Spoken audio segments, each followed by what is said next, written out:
how did you do all these things? And the people standing next to her answered for her.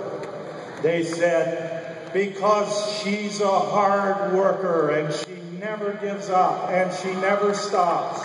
And when we had mailings and everyone was exhausted and went home, she was still there. And when we had phone banks and everyone got exhausted and went home, she was still there. And when we were dealing with the state party and the governor of the state was so traumatized by the way some of his peers were dealing with her and other Ron Paul delegates that he vowed not even to come to the Republican National Convention, that they were disenfranchised. And everybody else gave up, she was still there.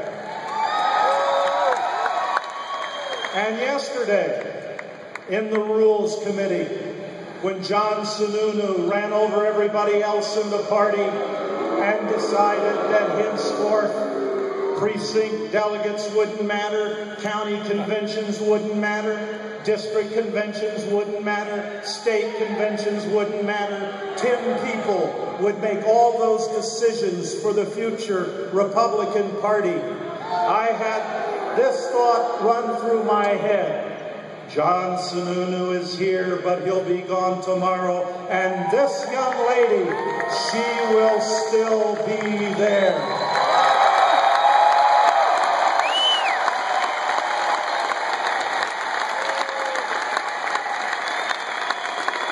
Welcome the youngest person ever elected to the Republican National Committee, the National Committee woman from the state of Maine, Ashley Ryan.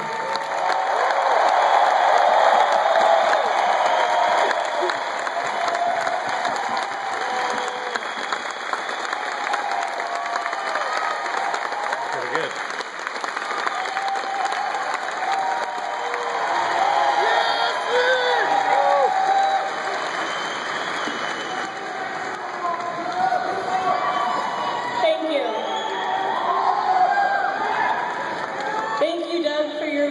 Very kind introduction. I also want to say thank you to Mark Willis, Maine's incoming National Committee man, for his tireless work to help get Maine's delegates sacked.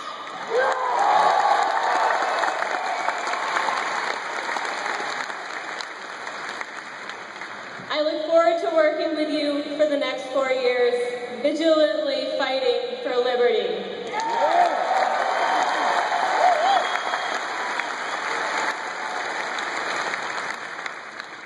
And thank you to Adam Richardson, who got me started on this crazy adventure.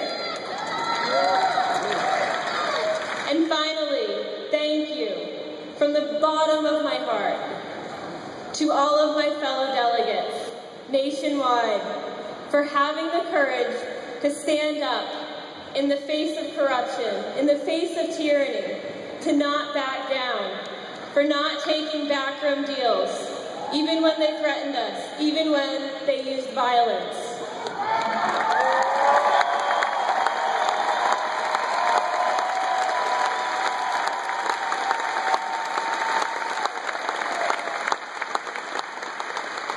You are an inspiration to us all. Keep fighting.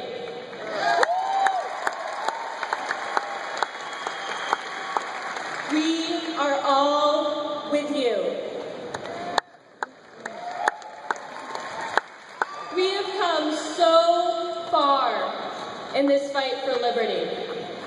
You can truly say, this is a revolution.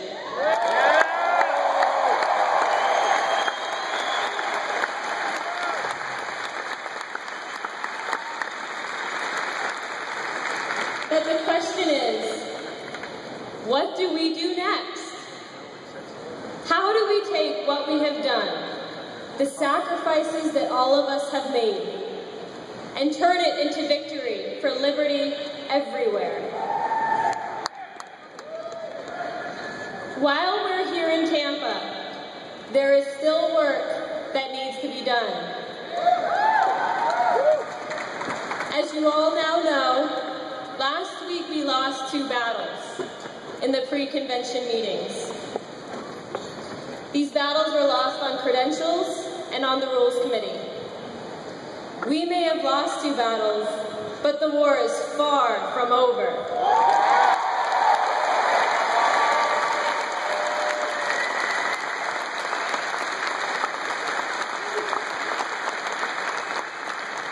The Credentials Committee used faulty logic to rule against both my state's duly elected delegates and Oklahoma's duly elected delegates. This is unacceptable. But this is still a very small piece in a very large puzzle. Less publicly known are the devastating actions taken by the Rules Committee. 2 of the new rules adopted will put the nails into the coffin of the party that we all have grown. The new addition to Rule 15 means that every state will send bound delegates. In the best case scenario, delegates will be awarded proportionally. In the worst case scenario, every state could become winner take all.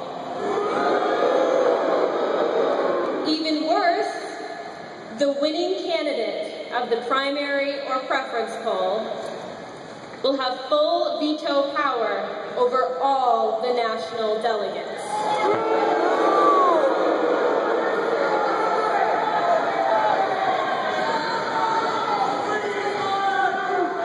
The newly added Rule 12 allows the RNC to make changes to the rules between the conventions, as long as 3/4 of the RNC approves it. 3/4 is irrelevant. As Morton Blackwell, National Committee man from Virginia, has said, he served 25 years on the RNC. The chairman will always get what the chairman wants. We thought it was bad when the RNC didn't follow their own rules. What happens when they're allowed to change and bend the rules any way they'd like?